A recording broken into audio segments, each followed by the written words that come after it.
News, सच जरूरी है। यह है MNS न्यूज नेटवर्क और आप देख रहे हैं MNS न्यूज टीवी। मैं हूं आपके साथ सोनल। तो आइए देखते हैं आज की कुछ खास खबरें। कांग्रेस की सत्याग्रह यात्रा में सावरकर की तस्वीर, नाना पटोले बोले यह झूठी खबर। यह खबर नागपुर शहर से सामने आ रही है। कांग्रेस नेता राहुल गांधी के वीर सावरकर को लेकर दिए बयान के बाद राज्य की राजनीति गरमाई हुई है। शिंदे फडणवीस सरकार बयान के विरोध में राज्य भर में सावरकर गौरव यात्रा निकाल रही है। वहीं कांग्रेस ने इसके विरोध में सत्याग्रह यात्रा शुरू कर दी है। इसी बीच महाराष्ट्र कांग्रेस प्रदेश अध्यक्ष नाना पटोले ने फिर बयान दिया है। उन्होंने कहा कि कांग्रेस वीर सावरकर का हिंदू नहीं, छत्रपति शिवाजी महाराज का हिंदुत्व मानता है। दरअसल कांग्रेस ठाणे जिला अध्यक्ष विक्रांत चौहान ने बड़ा बयान दिया था। उन्होंने कहा था कि सत्याग्रह यात्रा में सावरकर की फोटो लगाएंगे। चौहान के इस बयान पर राजनीति गर्म गई। इसी को लेकर शुक्रवार को पत्रकारों ने पटोले से यह सवाल किया। इस पर जवाब देते हुए कांग्रेस अध्यक्ष ने कहा, मैंने ठाणे जिला अध्यक्ष विक्रांत चौहान से इसकी जानकारी ली है। उन्होंने कहा कि उन्होंने सावरकर की तस्वीर को लेकर कोई बयान नहीं दिया है, किसी और का हिंदुत्व स्वीकार नहीं। पटोले ने सावरकर का नाम नहीं लेते हुए कहा, हमारा हिंदुत्व शिवाजी महाराज के विचारों का है। हमारा हिंदुत्व कोई गलती नहीं है। हमने इस स्थिति को लगातार प्रस्तुत किया है। छत्रपति शिवाजी महाराज ने हिंदू स्वराज्य की स्थापना की। हम उस हिंदू धर्म का समर्थन करते हैं। वह हिंदू धर्म समावेशी है, लेकिन हम किसी और का हिंदुत्व स्वीकार नहीं करते। आइए बढ़ते हैं अगली खबर की तरफ। हिंसा की आग में जल रहा बिहार, ऐसे में इफ्तार पार्टी नहीं कर सकते। भाजपा ने ठुकराया सीएम नीतीश का न्योता। बिहार के सीएम नीतीश कुमार ने शुक्रवार यानी 7 अप्रैल को इफ्तार पार्टी का आयोजन किया है। मुख्यमंत्री आवास में होने वाली इस इफ्तार पार्टी का निमंत्रण राज्य के गवर्नर सहित तमाम राजनीतिक दलों के नेताओं को भी भेजा गया है। नीतीश कुमार की तरफ से भाजपा नेताओं को भी इफ्तार पार्टी में बुलाया गया है। हालांकि भाजपा ने इफ्तार पार्टी में आने से इनकार कर दिया है। बता दें कि मुख्यमंत्री नीतीश कुमार जी ने रमजान के अवसर पर इफ्तार पार्टी का आयोजन रखा है। माना जा रहा है कि इस इफ्तार पार्टी में 2024 और 2025 के चुनाव का गणित भी सेट किया जाएगा। बता दें कि गत वर्ष नीतीश के भाजपा का साथ छोड़ने और आरजेडी के साथ सरकार बनाने की पटकथा भी इफ्तार पार्टी के दौरान ही लिखी गई थी। आज होने वाली इफ्तार पार्टी में नीतीश कुमार ने राज्यपाल और महागठबंधन के नेताओं को आमंत्रित किया है। सूत्रों का कहना है कि नीतीश कुमार की तरफ से भाजपा नेताओं को भी इसमें शामिल होने के लिए न्योता दिया गया है। हालांकि बिहार में नेता प्रतिपक्ष विजय कुमार सिन्हा जी ने कहा है कि बिहार हिंसा की आग में जल रहा है। कानून व्यवस्था धराशायी हो चुकी है और मुख्यमंत्री इफ्तार पार्टी दे रहे हैं। उन्होंने कहा है कि ऐसी इफ्तार पार्टी में हमें शामिल नहीं होना है। नीतीश ने चोर दरवाजे से आरजेडी को सत्ता में ला दिया है। बता दें कि सीएम नीतीश कुमार जी ने ऐसे समय में इफ्तार पार्टी का आयोजन रखा है जब रामनवमी पर बिहार में कई जगहों पर हुई सांप्रदायिक हिंसा को लेकर भाजपा सरकार पर हमलावर है।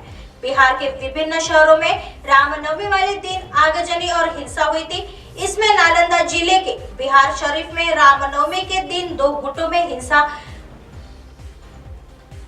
झड़प में पत्थरबाजी और कई राउंड फायरिंग भी हुई थी।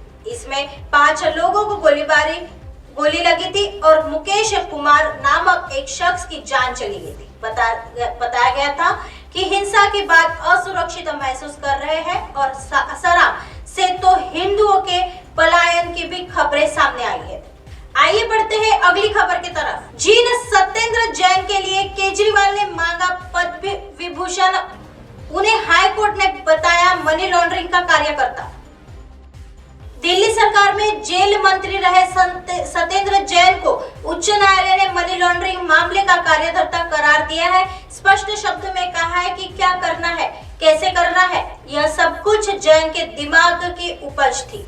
दिल्ली उच्च न्यायालय ने यह टिप्पणी 6 अप्रैल 2022 को आम आदमी पार्टी नेता जैन की जमानत याचिका पर सुनवाई करते हुए की थी। इसके साथ ही अदालत ने उन्हें जमानत देने से इनकार कर दिया था। न्यायमूर्ति दिनेश कुमार शर्मा जी ने 46 पन्नों के आदेश में कहा है कि सत्येंद्र जैन या उनका परिवार प्रत्यक्ष या अप्रत्यक्ष रूप से उन कंपनियों को कंट्रोल कर रहा था जिनका उपयोग मनी लॉन्ड्रिंग में किया गया। इसके साथ ही कहा है कि वे बाहर निकलने पर अपने रसूख का इस्तेमाल सबूतों से छेड़छाड़ करने में कर सकते हैं। इसी आधार पर सत्येंद्र जैन की जमानत याचिका ठुकरा दी गई। उच्च न्यायालय ने कहा है कि पंकुल अग्रवाल की गवाही से जाहिर है कि मेसर्स जे आइडियल स्टेट प्राइवेट लिमिटेड पर सत्येंद्र कुमार जैन का पूरा कंट्रोल है। इसी प्रकार राजेंद्र बंसल, जीवेंद्र मिश्रा, आशीष चोखानी और जेपी मोहता की गवाही से पता चलता है कि सत्येंद्र कुमार जैन इस पूरे अभियान के बारे में सोचने वाले, फैसला करने वाले हैं और अंजाम देने वाले थे। इसमें वैभव जैन और अंकुश जैन ने उसकी सहायता की।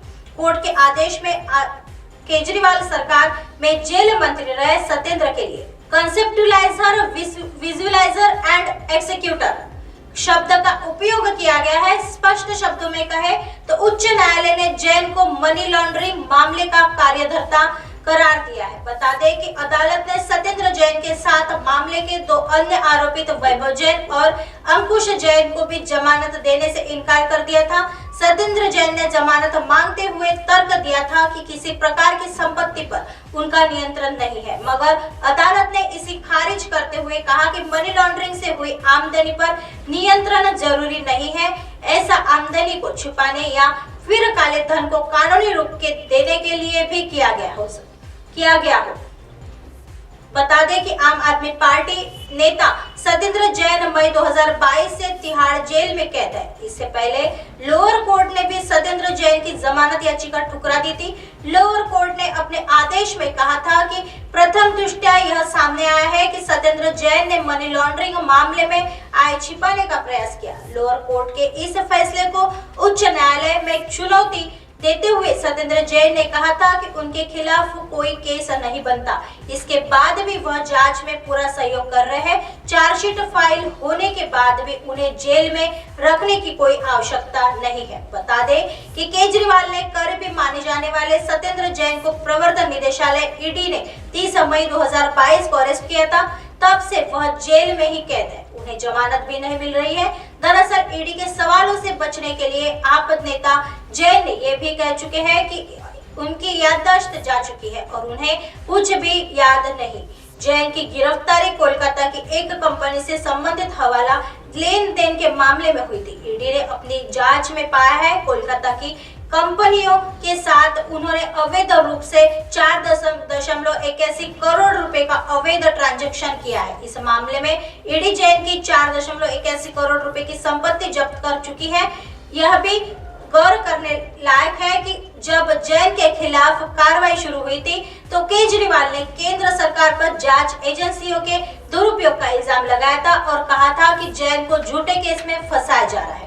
यही नहीं, केजरीवाल ने जैन को कट्टर ईमानदार बताते हुए उनके लिए पद्म विभूषण तक की मांग कर डाली थी। हालांकि अब कोर्ट ने तमाम सबूतों को देखने के बाद सत्येंद्र जैन को मनी लॉन्ड्रिंग का कार्यकर्ता बता दिया। ऐसे में अब ये देखना दिलचस्प होगा कि सीएम केजरीवाल अब कोर्ट की इस टिप्पणी पर क्या बोलते हैं। ऐसी खबरें फिर लेके आएंगे इसी समय इसी जगह। तब तक देखते रहिए MNS न्यूज नेटवर्क। नमस्कार।